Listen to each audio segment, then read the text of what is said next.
So, welcome back to another episode of Spiritual Teachers. With me today is my dear friend Masha. She's joining us from Miami. She is a spiritual guide and a life coach.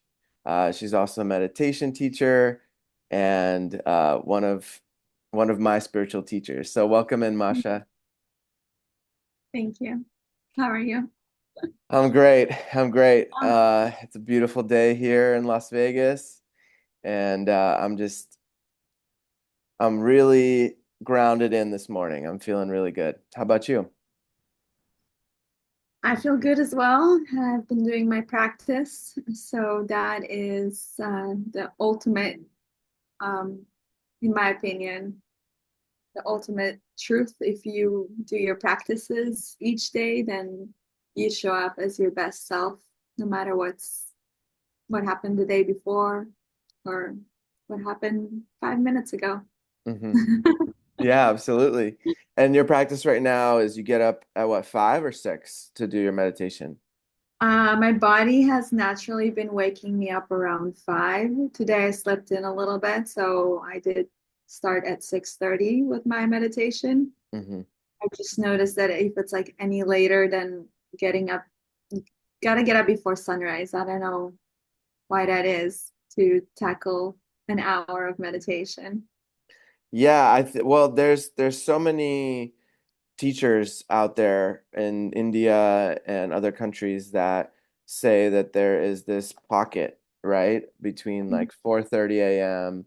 and sunrise where it's the quietest time of the day. Everybody's sleeping, for the majority of the population in your area at least, right? Like, you have uh, people that went to the bars, they're already back and sleeping. People that are going to work usually aren't up yet. And so it's a really, really quiet, pristine time. They call it the Amrit Vela, where the veil is the thinnest between this realm Mhm. and the spiritual realm. So, yeah, there's a whole beautiful science around it. So, yeah, thanks again for coming on. And I think it'd be really awesome to hear about your spiritual journey, how everything started for you, how you got into meditation. Can you share a little bit about that? Yeah, of course.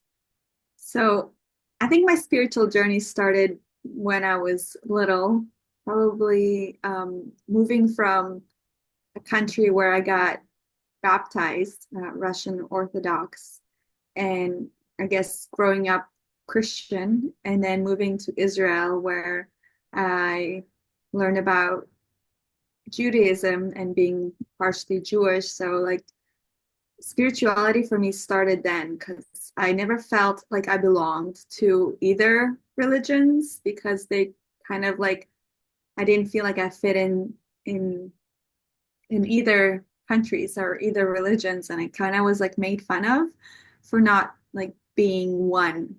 hmm So I thought that was really weird from a very young age that like God, that this beautiful energy that's loving you, that's created you, that there is division, that there is separation, that there is like hate, that there is choice of who's better and who's going to heaven and who's going to hell, right? So that was kind of the beginning of my spiritual journey.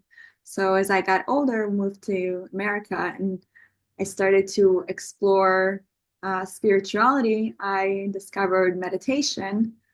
And I heard this quote is that when you are praying, you're talking to God, and when you're meditating, you listen.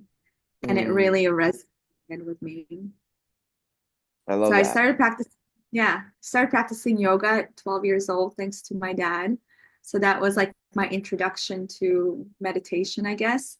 It wasn't until I was 20 years old that I was like, oh, what is this meditation center in the corner of where I lived in San Jose? Oh, I'm gonna go check it out. And I just went and started practicing a little bit of meditation here and there. And I'm, oh, this is really nice. Like, okay, I can do this. So that was kind of like part of my routine, going to yoga, going to meditation, practicing. It wasn't really until though the age of 25 when my mom was diagnosed with stage 4B cancer and passed away pretty quickly, that I really had that spiritual awakening. I remember as she was passing, she's laying on the bed, and I'm just laying next to her for 3 straight days because I know she's going, and I could just like see this light that was like the entrance to something else. And that's when I had that like realization that there is something greater than us, that there's this connection to oneness, and that oneness is only love. Wow. And yeah, Wow, that's amazing. So what can you describe that a little bit? Like what was that light like? Was it in the room? Was it above? Was it kind of like a film? Like what did it look like to you? honestly, it was more of a feeling, like an Okay. internal experience, Mm-hmm. and it just felt like light, Mm. light and love, Mm-hmm. the best way that I can describe it. Like Wow. an overwhelming sense of love. Mm-hmm. Mm-hmm. Wow, that's amazing. Yeah, I can relate to that. My mom also passed when I was 30. So, and my spiritual awakening started around 25 as well.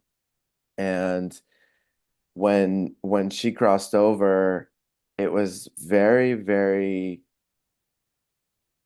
deep. Like it was very peaceful.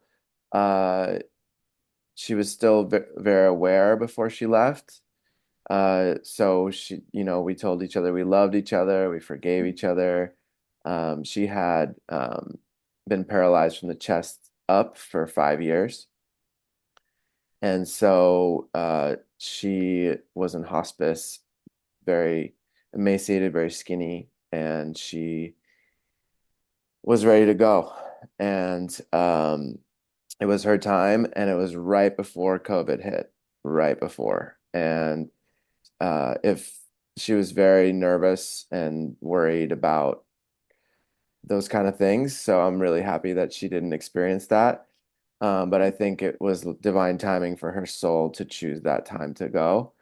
And when she was transitioning, my dad was with her in the hospice, and I was at home meditating. And I I'm getting chills because there was this experience that happened where I could feel her. Like her spirit came to me and sat down next to me and meditated with me and like told me I'm okay and I'm free.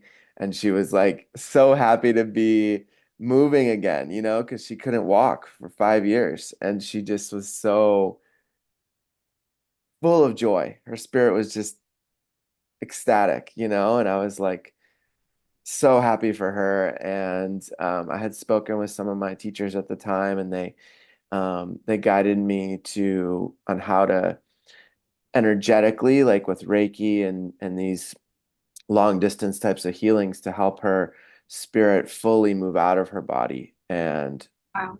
out into the next realm. And so um, it was for me, it was just this moment of joy, and I had that closure, because we did love each other so much, and we did forgive each other, and it was very genuine, and so yeah, it was very different than for other people. Like I didn't grieve as much, and I mean I cried, and those kind of things, but it wasn't so heavy on me because I had this understanding, or understanding as I like to call it, that this was her time, and this was the best thing for her in that moment. Her bodysuit wasn't serving her anymore, So yeah, it's a really, really some people think, oh my God, what am I gonna do if and when I lose a parent? Even when they're older, right? Like in their 60s, Mhm. 70s, sometimes, people live to be over 100. And so, um, for those people listening, I think it's just the knowing, right? That like they're with us all the time now. Like my Mhm. mom would still comes to me as birds or as butterflies or dragonflies, and I just know it. Like I know it's her. I can feel her energy, and I she's guiding me from that other side. Have you had those types of experiences as well? The most recent one was like I asked my mom to be present with me and the Vipassana that I recently did, and like this cat that like we put a picture of my mom on her grave, and she's with this black and white cat with green eyes, and there was this black and white cat with green eyes at the center, at the meditation center, and like Wow. after like I asked for that, I'm like, I wish you were here, like showing yourself to me. The cat started sleeping next to my tent in my like little cart, and then that was its bed. Like for the rest of the time that I was there, he'd just hang out with me and sleep there. So that was a big sign for me. And that was the cat that your mom used to have, right? The same colors and Yeah, everything. exactly. Wow. Yeah. So that That's was like, that's really beautiful. That's really, really beautiful. Yeah, mhm. it's a really, really special experience to have, to be guided from that other side. I feel Mhm. like my mom is able to guide me through she brings people into my life, like she Mhm. helped guide my partner to me, my girlfriend right now. She's helped guide different people that I need, different teachers, different friends Mhm. that I need in my life in the moment, and even experiences, that are shaping me, that are making me become more independent or financially stable or whatever that is. And it's a really, really beautiful perspective shift, right? Because some people stay in that grief, some people stay in that suffering for sometimes the rest of their lives, sometimes for many, many years. And uh, one of the things that I've learned on my spiritual journey is like shifting the perspective, shifting the beliefs shapes everything around and continues to every day, you know? So you had mentioned Vipassana, right? So can Yeah. you tell me, for those listeners who've never heard of Vipassana, can you share a little bit about what Vipassana is and how many times you've done it? I know you recently just got out of one, right? Yes. Vipassana is 10 days of silent meditation, and you don't speak for 10 days. You turn in your phone, so you can't have phone. You don't have any entertainment. You only eat twice a day, so only breakfast and lunch. And there's many more rules, but those are kind of like the primary ones. And then you obviously meditate for majority of the day. When you're not like resting or eating, you're doing either a walking meditation, a sitting meditation, and in this specific one that I went to, it was different than what most people know about the Goenka Vipassana, which is the first thing that I did the first time around once my mom passed. How do you That pronounce was that? Goenka. He's a Goenka. teacher. Oh, He's okay.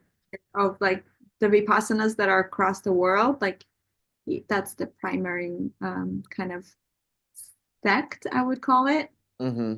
Just like Christianity has many sects, and Judaism, Buddhism also has many sects. So there's like ones like that are more focused on like calming the mind and peaceful. And then there's ones that are more focused on like suffering and pain. Okay. Okay.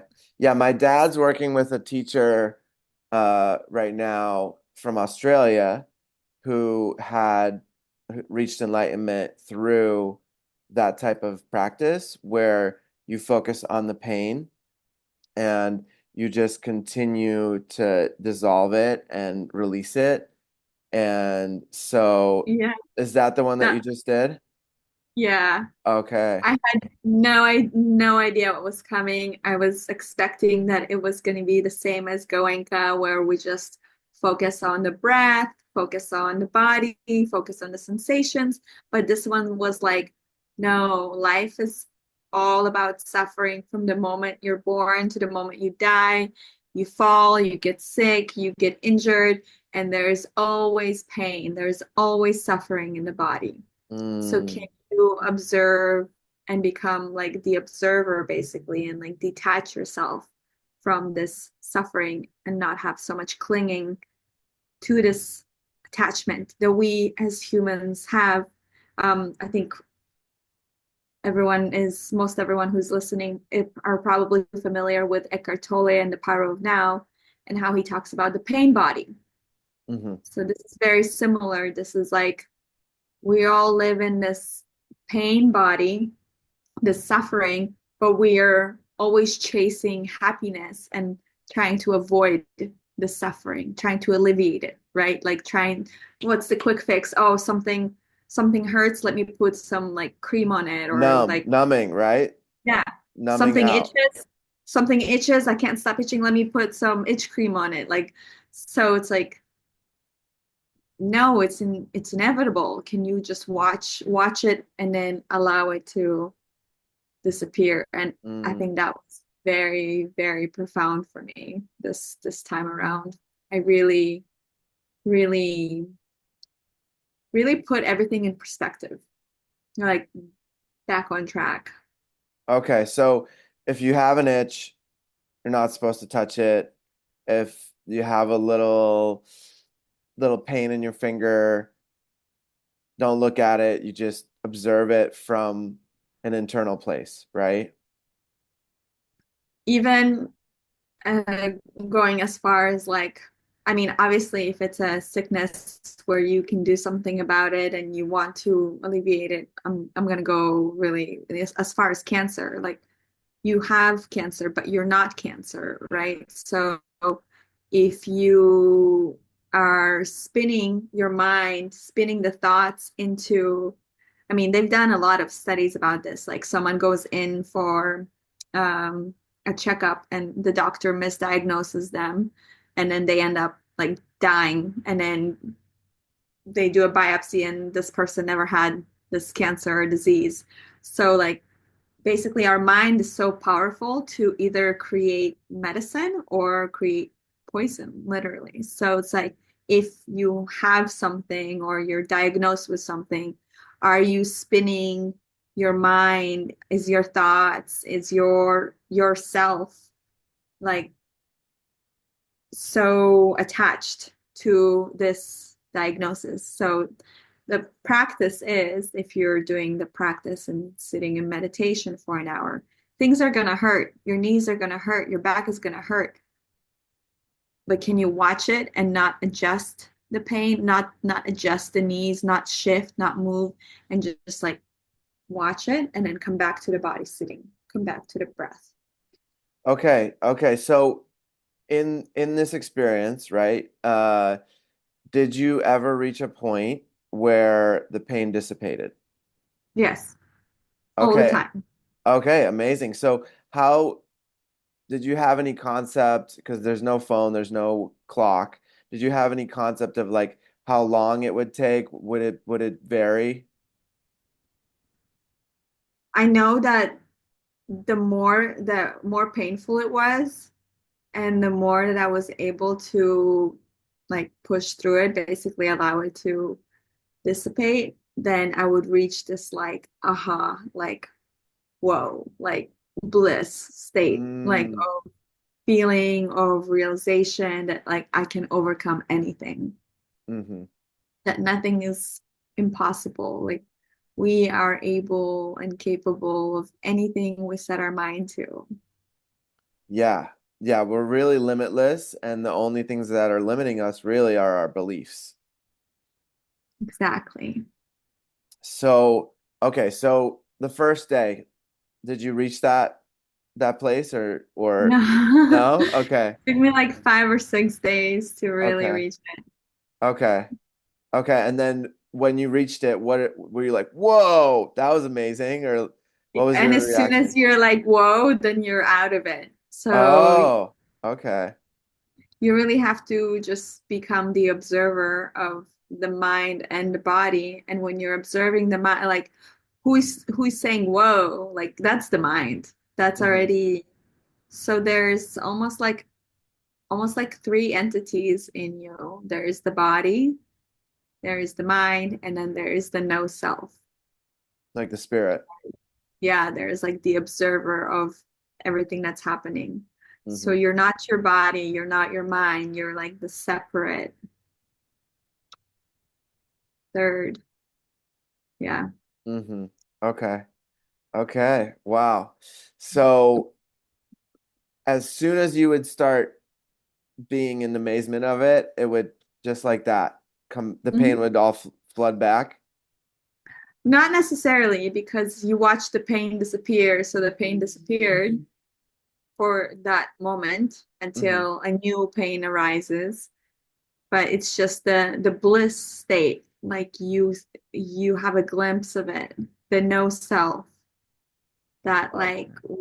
like almost like almost like you're levitating, like you're disconnected from the body, you're disconnected from the mind, and it's just like you could feel like it's like this, you're just around.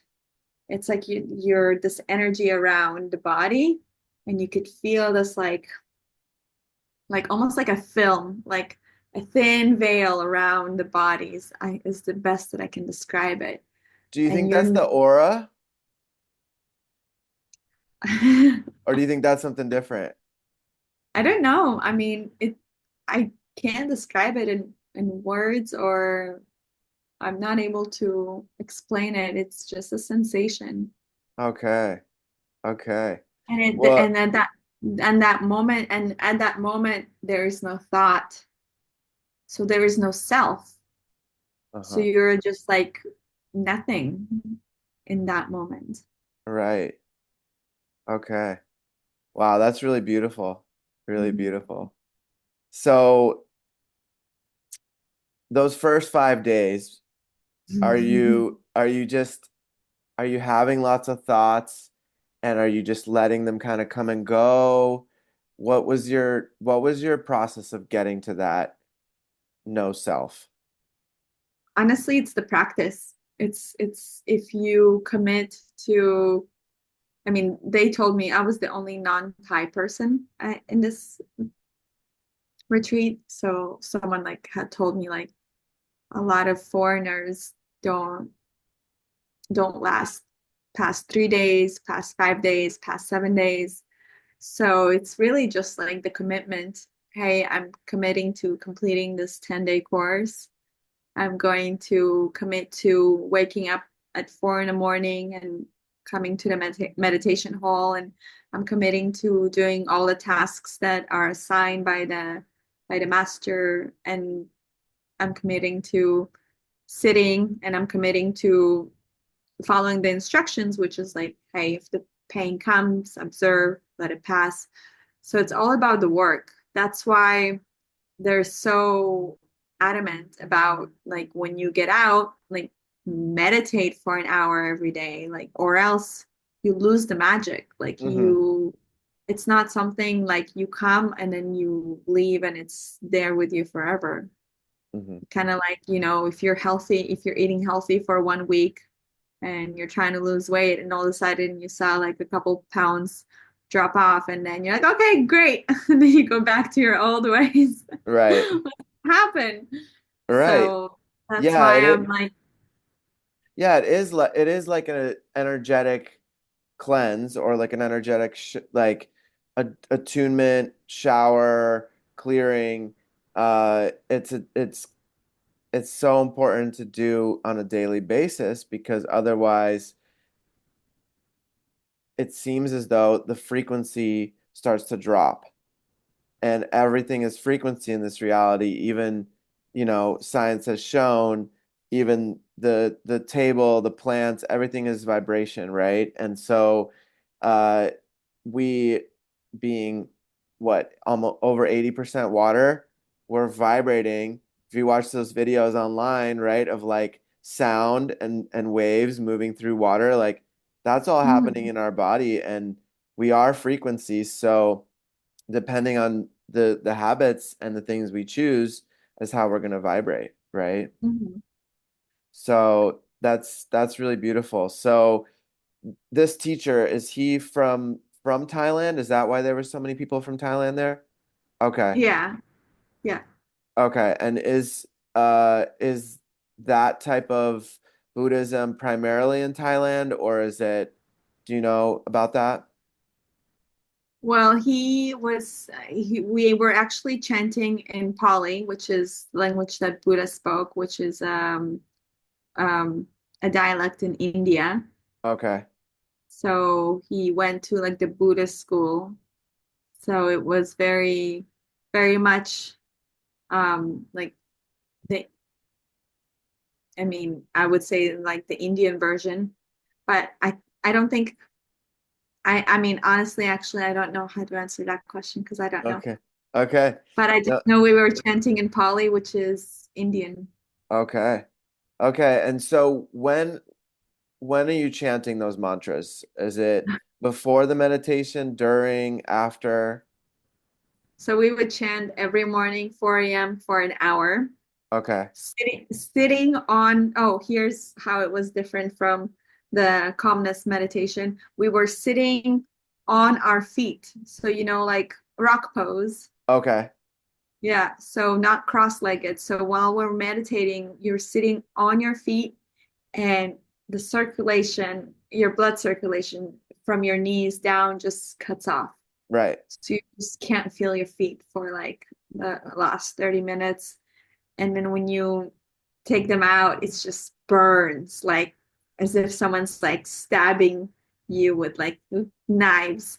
And that was part of the process, like part of the experiencing the suffering and not like screaming. Because inside, when I first sat down and did that, I was like, what the I wanted to like yell, like Uh-huh. get it out. So part of the lessons, part of the teachings is like, are you able to notice the sensations and the feelings that arise in your body and also allow them to dissipate? So like in the real world, someone's gonna trigger you, someone's gonna yell at you, like it's inevitable, like suffering, people pass it down, right? If someone they say if someone's been abused, sometimes they end up being the abuser, unfortunately.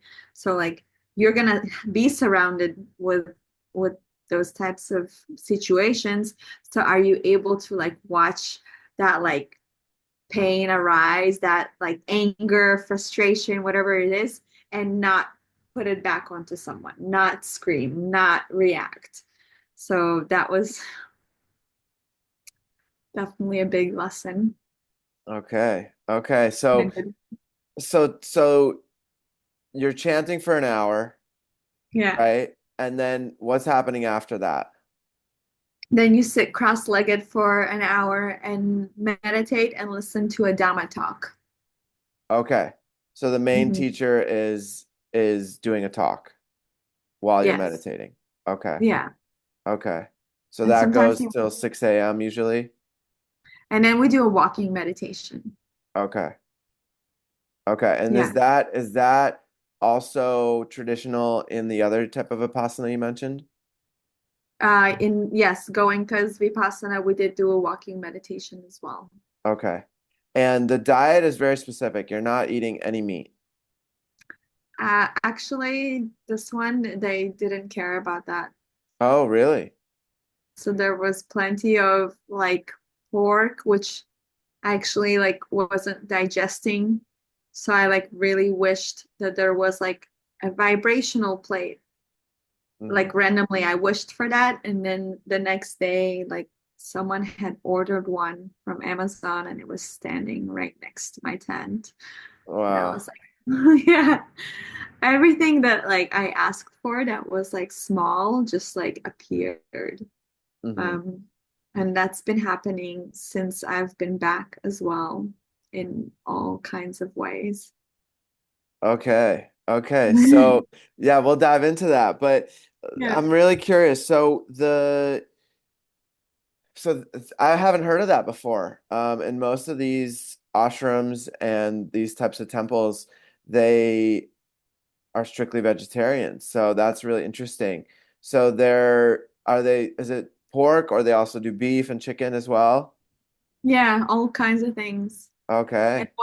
so there is 8 precepts. So, and one of them is not to kill.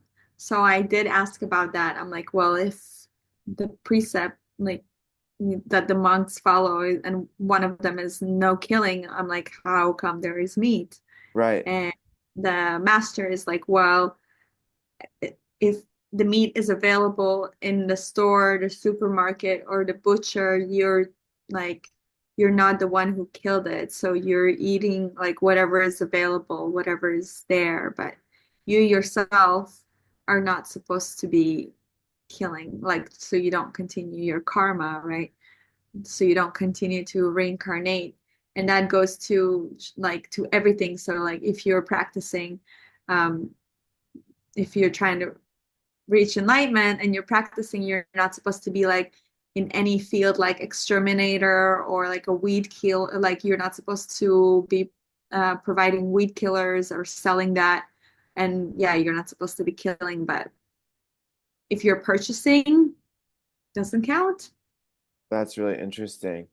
Wow. Mhm. Okay. I've never heard that before. That's really interesting. Okay. And Um, And if people are bringing it to you, like the center is functioned on donation base, right? So I watched people come and just drop off groceries.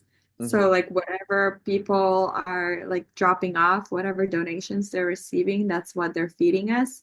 Okay. So that's what, Okay. And at the other Vipassana that you did, was that strictly vegetarian?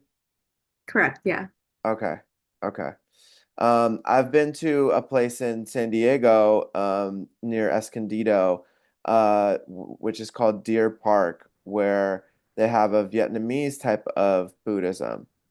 Okay. And they do a walking meditation, or they were doing, I don't know if they still do, they were doing a walking meditation every Sunday, where it's complete silence and you walk around, and then they feed you a vegan meal, followed by a beautiful talk and Mhm. meditation as well. So, um, yeah, that's really interesting because I haven't done a Vipassana myself. It's definitely on my list, but that was kind of the closest that I've come to one of those facilities.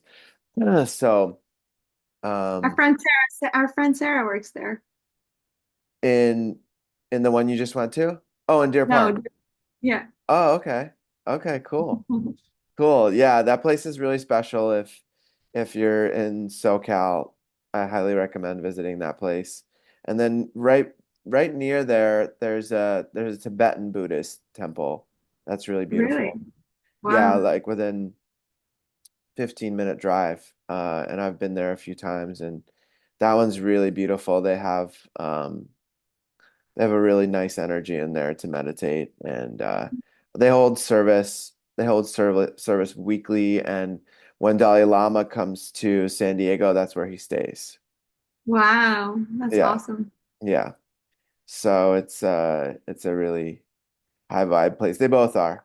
So okay. So do you have any other experiences that you had that you'd like to share during your Vipassana?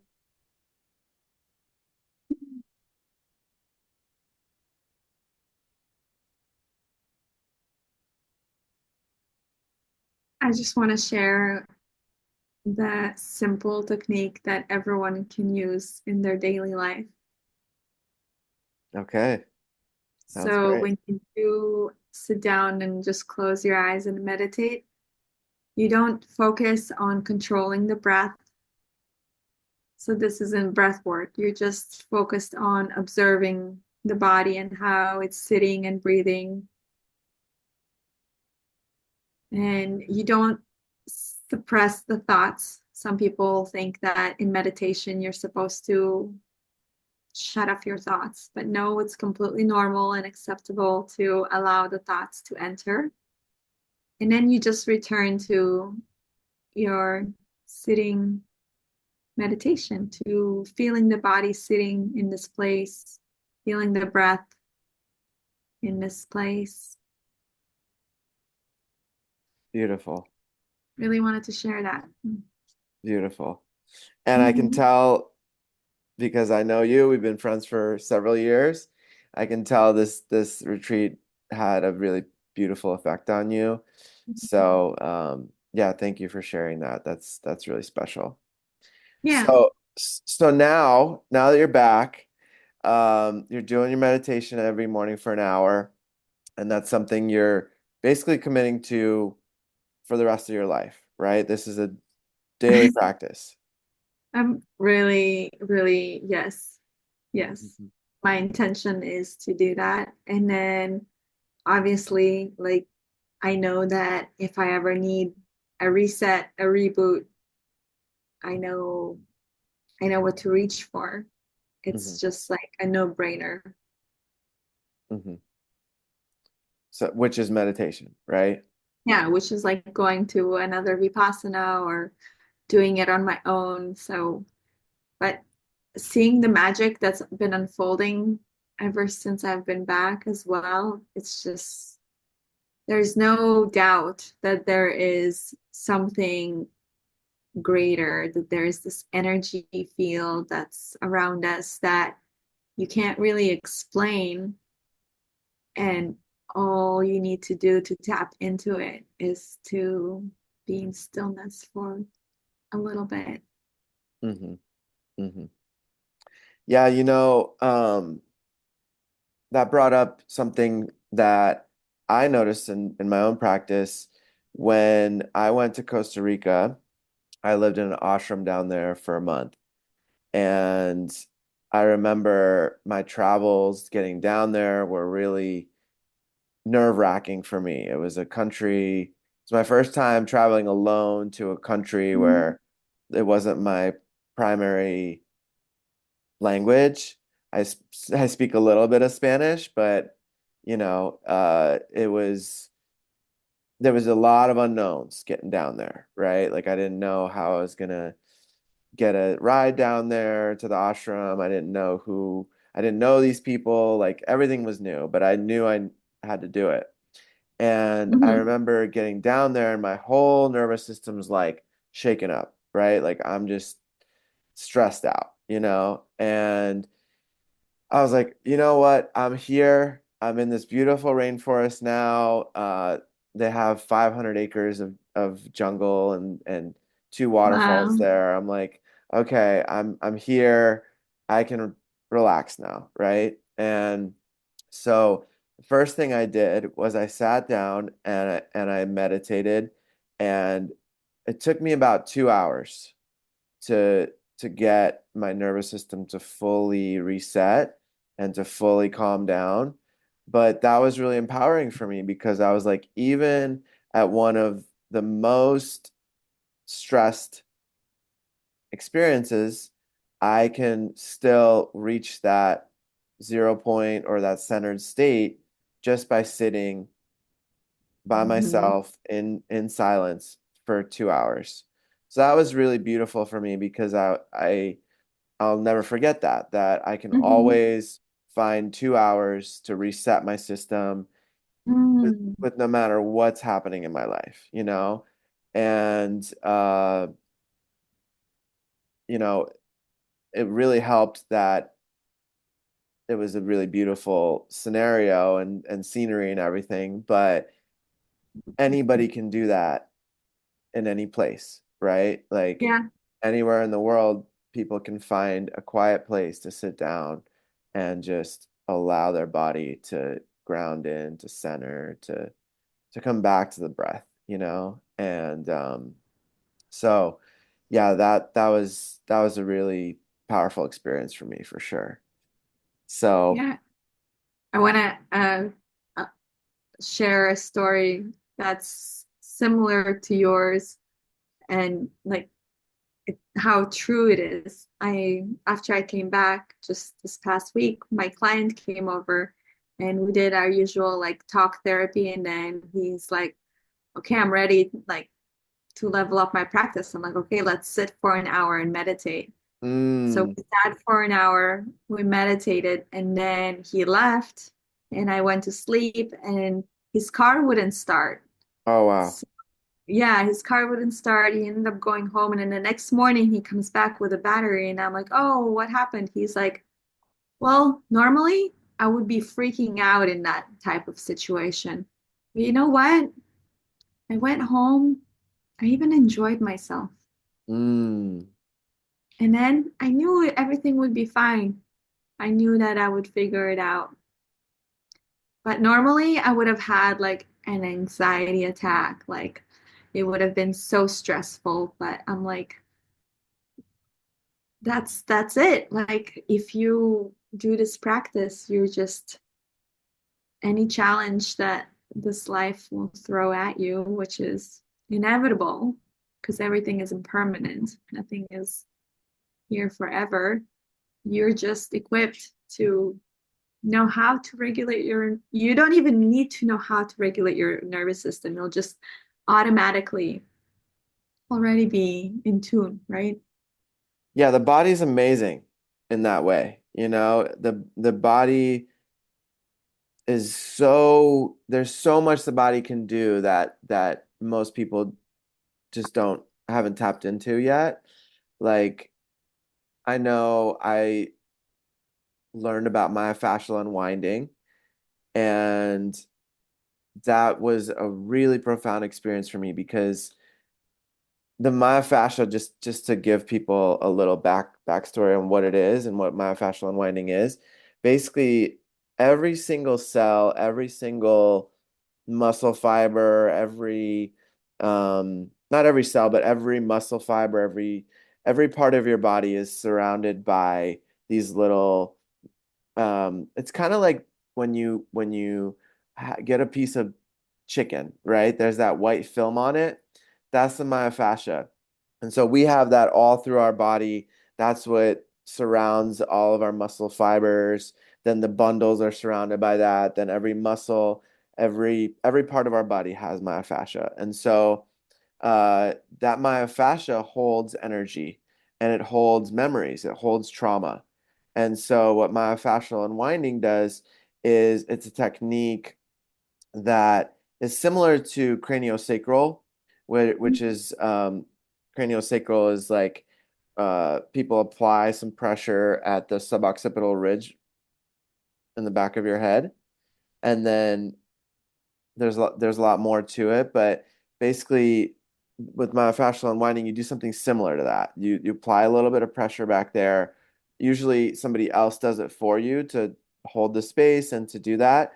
And then they hold your head until your body starts to relax.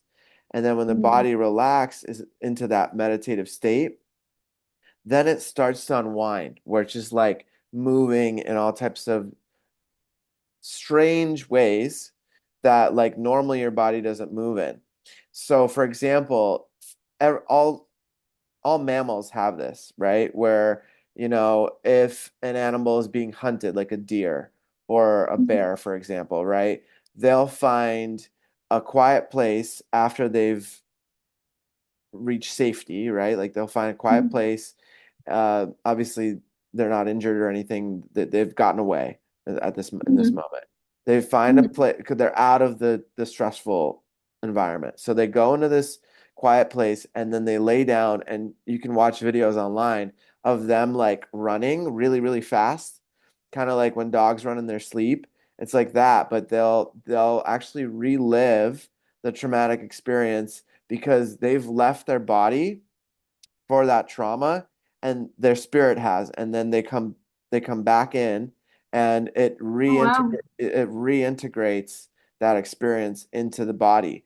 And so for humans, we after a car accident or something really traumatic, the ideal thing to do is to lay down and to let your body unwind. But most people don't do that. So the myofascia holds all that trauma in it. And then you have to face that trauma and that pain in scenarios like what you just went through. And so those thoughts start to rush in. And then if we allow it to, then the body can, like if you lay down after the meditation, for example, and allow for that body to unwind, then it allows for all that energy to be released from that. And the way to transmute it is to change the story. So, like, one of my unwinding traumas that I went through was actually completely blocked out. Like, I had no memory of it whatsoever. When I tuned into it, the Wow. only way I could access it was in that meditative state. And it was this, I was young. I was like probably in fourth grade. This little boy tried to drown me. And so in the myofascial unwinding, I'm doing these like flailing motions, like I'm trying to get out of the water.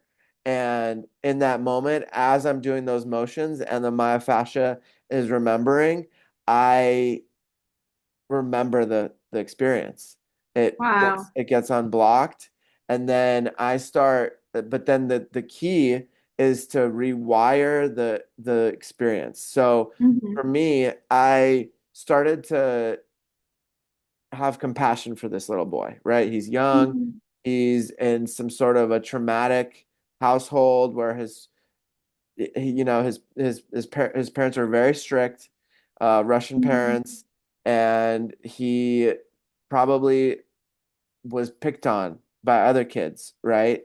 And or it was picked on by one of his parents or whatever, right? And so he had this what we were talking about, right? Like passed down to him from Hmm. somewhere, right? What either it's from another kid or from his parents or cousins or whatever, right? And so in that moment I found compassion for him. I said, "You know what? I'm going to forgive him.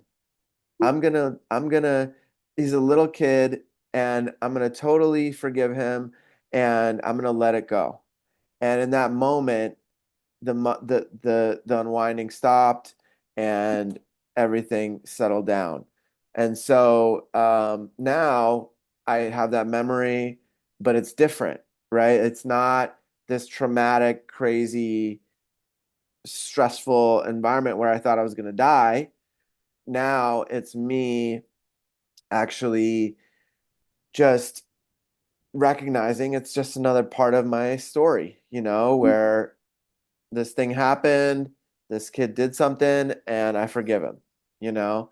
And so I guess I wanted to bring up the myofascial unwinding because it's been a key component for me in this healing work because it's allowed for me to tune into my body.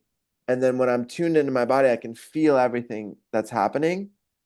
And so now I have this hyper awareness of like, oh, wow, I am holding a lot of tension in my shoulders, for example. And because of that, there's something I'm holding for someone in those muscles, in that myofascia. So then when I tune into it in meditation or with some other practices, right? There's other ways to access it, but since we're talking about meditation, when I tune into it with meditation, I can start to recognize where I've taken on other people's energy that's being held in Hmm. that space. And then I can let it go, and then I'm back to that centered space, and it's a daily practice of clearing that so that I can, especially because it seems like the more I advance on the spiritual journey, the more space I have to hold, and the more of these types of situations occur, and I have to learn to navigate and to reground in. So nature is a key component to that, and I know you're just as much of a nature lover as me, and Hi. so yeah, nature, getting your bare feet on the ground Wearing clothing, Sunlight. wearing clothing that's natural. Let's talk about That that. was that was a big thing that I noticed when I was wearing linen during the meditation, during the retreat. Like my body felt better versus when I wore like synthetic tops. Like it Mm, was so interesting. Like I wanted to take off that synthetic material as quick as possible, and like I had this desire to just wear like cotton at the base or linen, and I could just feel it. I could like feel it around my skin when it wasn't natural. I just felt like, ah, like get it constricted, out. right? Yeah. Yeah. Like, it wasn't expanding my energy, it was contracting. Yeah, so in Kundalini yoga, Yogi Bhajan would talk about wearing all white and wearing cotton and linen and things like that. So uh, I know linen and wool are two of the best things to wear for your frequency and for your energy field. It allows Mhm. for it to expand, but then when you wear wool and linen together, they cancel each other out. Oh, Uh, really? yeah, I think it's linen and wool. Don't quote me on it, but I think I think it's those two together. They cancel each other out. But if you wear just linen or just hemp or a mix of linen, hemp, and linen and or cotton, those are all really, really good. And then when you wear and the colors are really important, right? Because white expands by the teachings of Yogi Bhajan, expands your energy field by 10 feet. Mhm. So, or more. So, but then when you wear black, it's the opposite. So it like makes your field really tight and small around you. And so if you're both have a function, right? Like if you're going into an airport or into a um some place where there's a lot of energy, a lot of people, you might want to wear black to keep your energy contained. But then Mm. if you want to teach and like hold a big space and be expansive in your energy, white is really good for that. Mhm. And so Yogi Bhajan, he would always wear white, and his students would always wear white. So he also wore a head covering made of cotton, and so that kind of like would hold the crown chakra protected from Mhm. from energy leaving and also from energy coming in. And so Mhm. those aspects, I believe, are very important, you know. And it's interesting because if I haven't worked with Nino Santos in a long time, psilocybin mushrooms, but when I would work with them in the past, there was this like desire to keep my phone as far away from me as I can and to take off all that uh, anything with plastics. And so I've been really diligent about getting that all that out of my life. So, Mm. and I actually got rid of almost, I'd say 99% of my black clothing too. Wow. Because it for me, I feel much better wearing white. I also really like colors like this, like earthy colors, because Mhm. they feel really grounding for me. They feel like I'm really connected to the earth. I really like greens and browns. Those are some of my favorite colors to wear.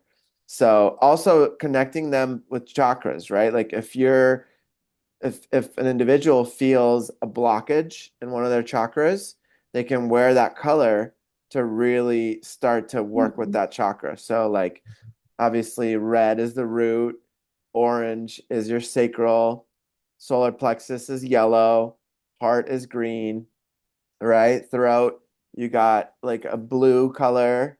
And then the third eye is like an indigo, like a dark blue, and then the crown is like a purple or a white. So, Mhm. Yeah, it's interesting because I have a friend, and I think you know him. His name's Johnny, and he was houseless, and he lived in the town that we lived in, and he only had one pair of clothing at any given time, and he would trust the universe to provide that for him, right? Which I think is a great segue into what we were going to talk about next. And so when the universe would provide him with a shirt or pants, he would pay really close attention to the color that it would provide for him, right? And so that color would usually be in alignment with what he was working through that day or what Wow. he needed to work with. And so that was really fascinating for me because um, he was really tuned into that. So um, yeah, so let's dive into it. So now that you've been back, all these things are opening up for you. You're finding some things out of alignment, some things are even more in alignment. What what kind of stuff is happening for you, and what are you noticing different with being in this high frequency? The biggest thing is the desire of staying away from people who are not doing the practice, who are not in the same frequency. The desire to communicate with them, to be around them is like significantly dropped. Mm. So Okay, that, so that's a really interesting topic because I know during my spiritual journey, there was a moment where I had a bunch of friends in college that we would get together just to drink, right? And in college, drinking was the way, now looking back at it, that we would get into community and commune and be together and socialize and connect, right? And when I started my spiritual journey, I had a really strong knowing that I needed to drop the alcohol. I needed to stop drinking.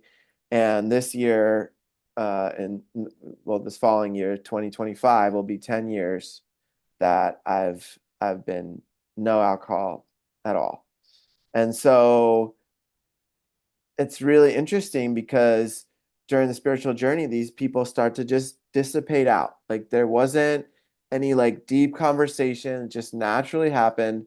Some of my friends just they weren't in the frequency, and no judgment on them, yeah. nothing like that. It's just I don't I don't want to poison my body. I really value my temple, and I've done a lot to clear out my liver and to cleanse it and taken some really extreme plant medicines to really purge all that out, you know? And it's been a really deep cleanse, right? And with the body tuning in and to that frequency, so do those kind of things, right? And there is a period sometimes for some people where of loneliness, right? Where it's like, oh man, like who am I going to connect with? Like what am I going to do now? Like I can't go to the bar, I can't go to these parties. What am I going to do? Like what else is there to do? You know, like those are some of the things that I went through. And Hmm. then there's like this whole world that opened up to me, right? Yeah. Of like these spiritual communities that are scattered throughout the whole world now. Mhm. But back then, we kind of had to start them. We had to kind of create them, and they weren't as prevalent as they are now. And so one of the communities we created was in Encinitas, where we lived in San Diego, and we came together and just started meditating with a couple of friends, right? Every morning at 6:30 a.m. on the dot, we would start the meditation right by the ocean. There was this platform at Moonlight Beach where we would meet, and it was during COVID, so everybody was getting that government check and nobody was working, and we all were able to meditate, drop in, and then it was one of the best years of my life, hands down. And then you came into the community a little bit after that, I'm right? so sad. I I know missed you missed that, but you still got a feel of the community because the community was already formed from that group, and you got a sense of like what a little, I would say more than a little taste of what it. that was like. Yeah. Yeah, it So was nice. we had grown it to 300 people at the peak, and I think we were meditating at one time. I think we had 80 people come out in the morning at 6:30 to meditate with us. Wow. So you That's can amazing. imagine, the power of that many people gathering in one space with intention and dropping into that deep space.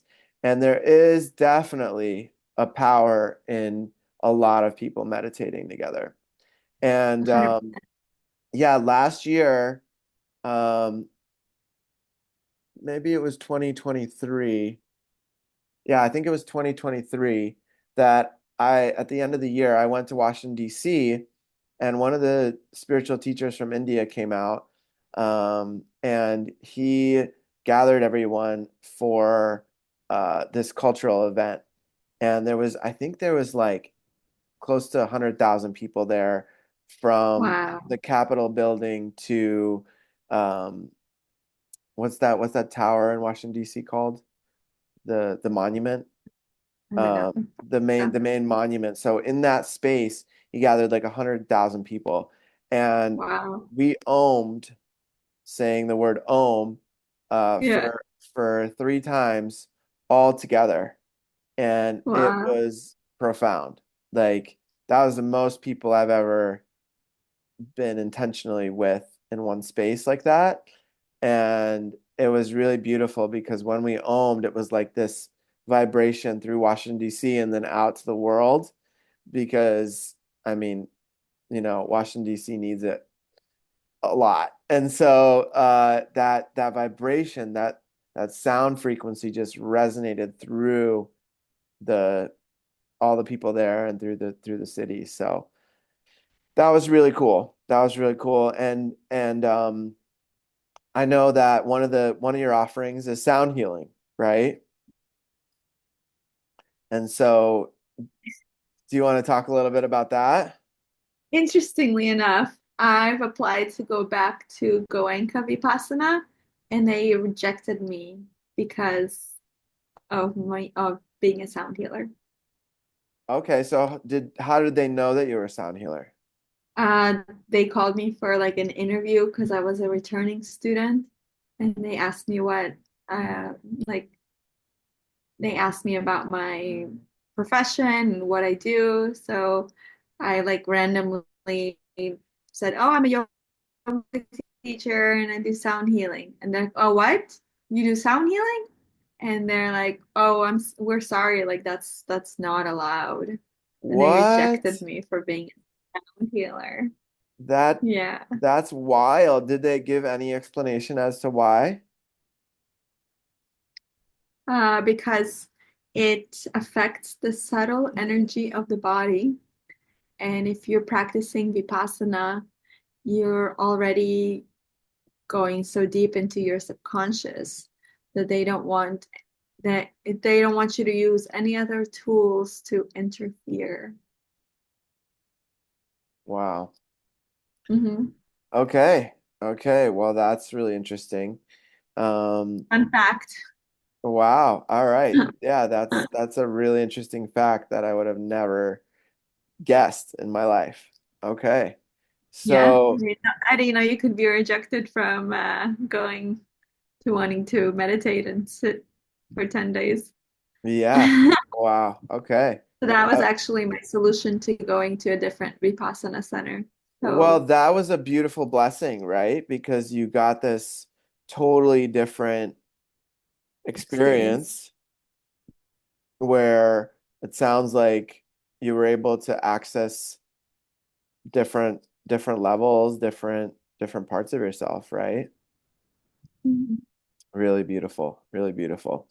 I think those kind of things, they're divinely orchestrated, you know? I agree. Um, and that just led you to this. So what a Yeah. blessing. That's amazing. Okay. You need to So taste all the flavors of Buddhism, I guess. yeah, yeah, yeah, for sure. Um, one thing that the thought that came through that I wanted to mention earlier was that I believe that these little situations, like what happened to your client with the battery, they're like tests, right?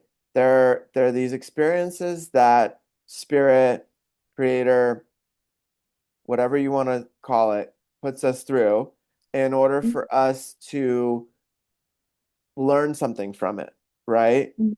Whether that's patience, whether that's um, recognizing what we're capable of, how limitless we are, like how we can fix all these things, right? Like how we can put a battery in ourselves maybe, or whatever the lesson is for that person at that moment, right? And I think that uh, a big part of that is that what I've realized in the last couple of years is that we are in Earth School, Mhm. and we have these classes and we have these lessons, right? And we either pass them and move on to the next lesson, or we keep repeating the lesson until it gets harder and harder and we're forced to pass it because some of us are on a faster track, some of us are on a slower track, depending on our goals, depending on our timelines in this life, right? And so it's really, really interesting for me to look at it that way. Like when I'm faced with a challenge, I don't say, "Oh my God, why is this happening to me?" like I used to, right? Like, "Oh man, I'm the victim here." Like I never would say that, but now that I know a little bit more, I realize that I was talking to myself in a really negative way in those situations. Like, God, what did I do to deserve this? Like what what could have I possibly done for my car to break down in the middle of the highway right now, or whatever it is that was causing me the suffering in that moment, right? And then now I've changed that to, oh, I'm just curious about what this is trying to teach me. Let me dive into it. And yeah, there may be some moments like you were saying of frustration and anger or sadness or whatever comes up in the moment, right? But then I'm like, okay, let me just zoom out a little bit. Let me try to come back up to a higher perspective and see, has something similar to this ever happened to me before, right? Has Maybe it wasn't with the car, maybe it was a different situation that caused this same reaction in me, right? Was it something that was of a similar lesson? Let's put it that way, right? Like, was it something that was a similar lesson? And most of the time, the answer is yes. Most of the time, I get a chance to see, oh, okay, I didn't pass it there. Or the beautiful part that started happening was I started changing the way I would respond, and I wouldn't be so reactive. And then I was like, oh, okay. I remember 5 years ago, I would have totally lost it. But Mm. now I'm like cruising. I'm chilling through this because I realized that no matter how crazy or terrible the situation, somebody or something's going to come and help me in this moment, or something's going to, and it might be an empowerment moment for me, or it might be a patience experience for me, right? Like I remember my car broke down, the alternator went, and that's never happened to me before this year. And my car just came off the side of the highway. It started slowing down. All the electricity in the car was shutting down. Like I couldn't see how fast I was going, and it was hot. It was during the summer. I'm out in Vegas. I was driving to LA, super hot desert vibes, right? And I had to pull over to the side, and when I pulled over, it was by this hill with shade. And I was like, okay, thank God for that, number one. Oh, And then as I'm sitting there, all these thoughts start rushing in. How am I going to get out of this?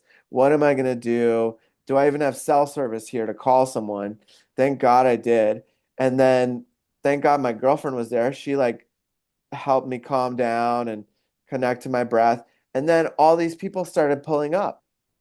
Like this man showed up, couldn't speak a word of English, but he was so kind and was trying to help.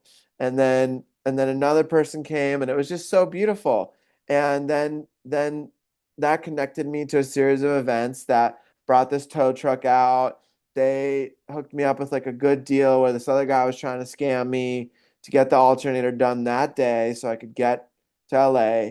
And it was just a really powerful lesson for me in patience and in trust of the universe and those kind of things. So yeah, we're an Earth school, and certain ones of us are just progressing along the grades as we go. Sometimes and it's not linear, right? Like we could be in sophomore year of high school one day, and then we have a lesson back in kindergarten the next day, you know?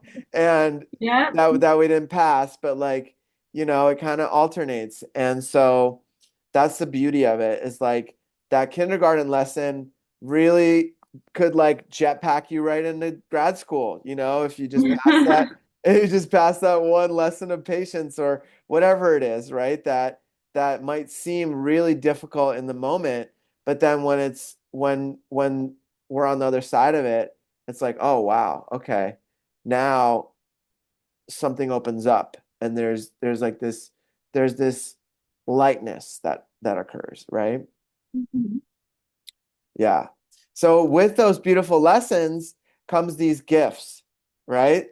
Like different manifestations happen faster, right? Are you noticing that after the meditation too? Oh, all day long. It's been wild. It's been so fascinating to watch just what the universe has to unfold within like moments of doing something or thinking something. It appears, it happens. Yeah, yeah. I mean, it's so beautiful. And what we were mentioning before the call was like how powerful it is to be surrounded by other like-minded individuals that are doing the work, because then you can manifest together and create Hmm. together, right?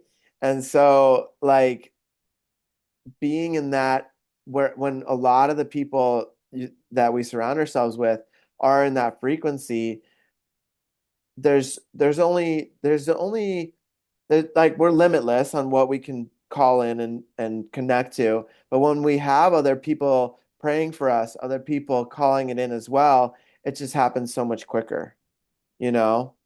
It really amplifies it. And those moments of awe and those moments of like, wow, how that's so unexplainable. Like there's if we looked at it statistically, it would be the chances of that one thing happening are like less than winning the lottery, you know? And it happened because I cleared out like one thing that people I think need to realize is like you can call something in, but then you have to let it go. Yeah, Right? Right? Like, and that works with everything, like no clinging. relationships, material possessions, money, you name it.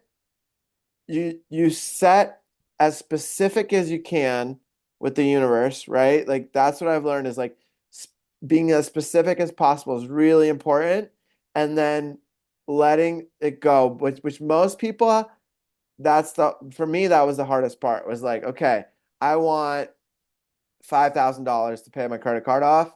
And then a part of me was like, oh, I don't know how I'm gonna get it. Like, do I have to work like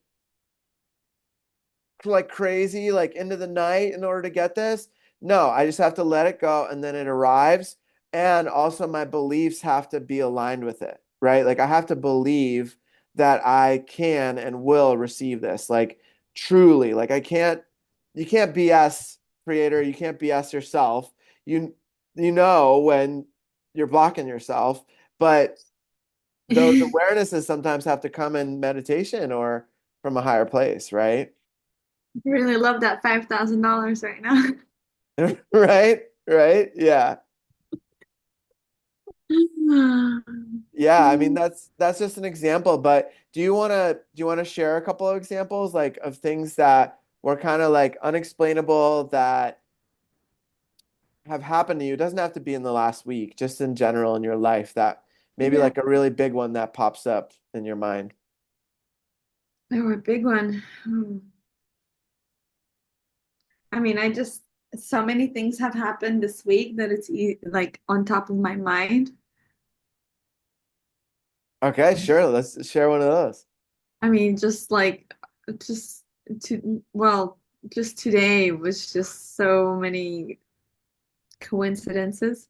Like I said earlier, like I wanted to get a cup of coffee and with the mug, it's like $1.10, and I thought I had enough change in my little bag, but I didn't. So I just like, oh, like I wish I had a got a free coffee. And then I walk into the coffee shop and all of a sudden they need help translating from Spanish to English and I just step in without like thinking, oh, this is gonna get me a free coffee, right? Like I just, oh, there's communication like that needs to assistance. And Hmm. then the owner is like, oh, thanks for your help. The coffee's on us. So just like little things like that have been happening during the meditation ever since I've been back on a daily basis. So I think that I feel like I'm really, really tapped in. Like I wanted to go to Snow Raven today. Do you know Snow Raven? Hmm. Yeah, And she's I was amazing. oh She's like from Siberia. yeah. Hmm. I'm like, oh, I don't know, like about the ticket and stuff. And then some like big Instagram account reached out to me and like, hey, we want to give you a free ticket if you can take a few videos and reels. And I was Oh, like, wow. what? Like, what is happening right now? Like, Amazing. Yeah, I can't wait to hear about that concert with her. Have you seen her yeah, before? yeah, multiple times. I mean, we spoke and hung out. She speaks Russian. Right.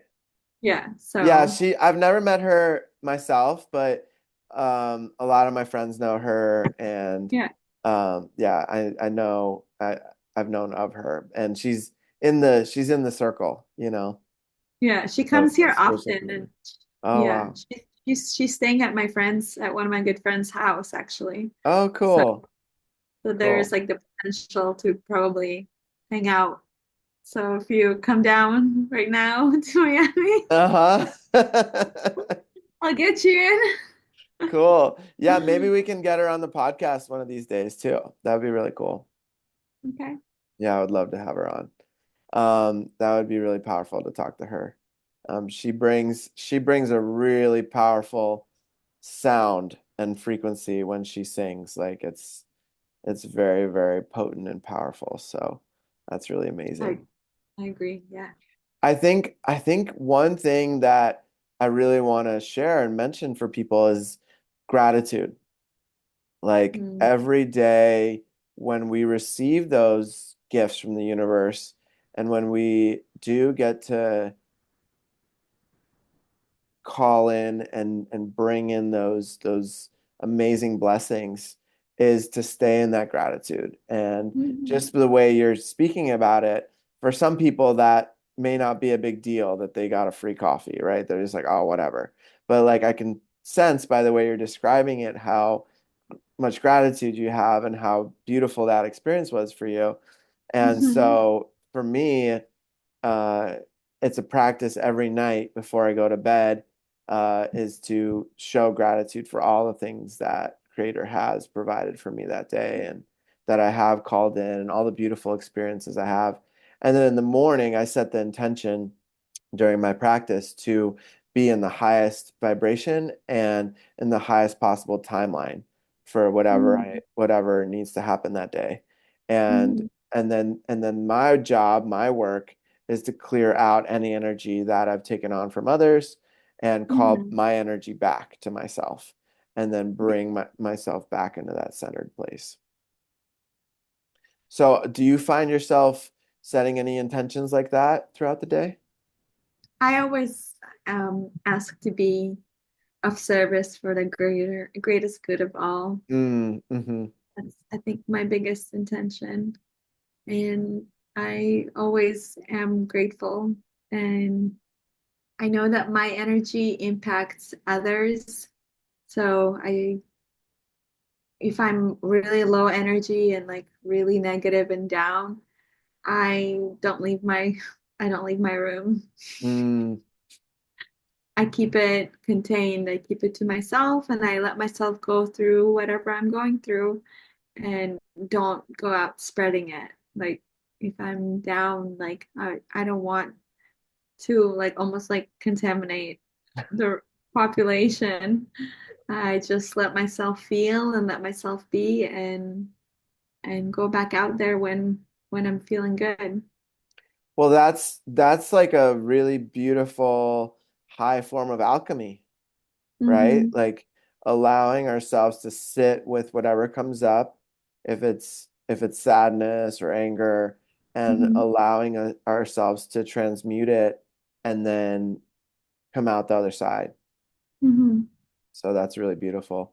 And I think that if more people did that and if more people had that capability, these tools, right? It would really help the whole planet. So yeah, thank you so much for coming on today, Masha. Thank It's you. been it's been a real blessing and honor to have you on. And I'm sure we'll do another one. Masha's actually Dasha's sister, and we had Dasha on I think our fourth episode. And so Woo! yeah, so um, it's really cool to have uh, both of you on here. So thank you Thank you. again. Until next time, blessings. Take care.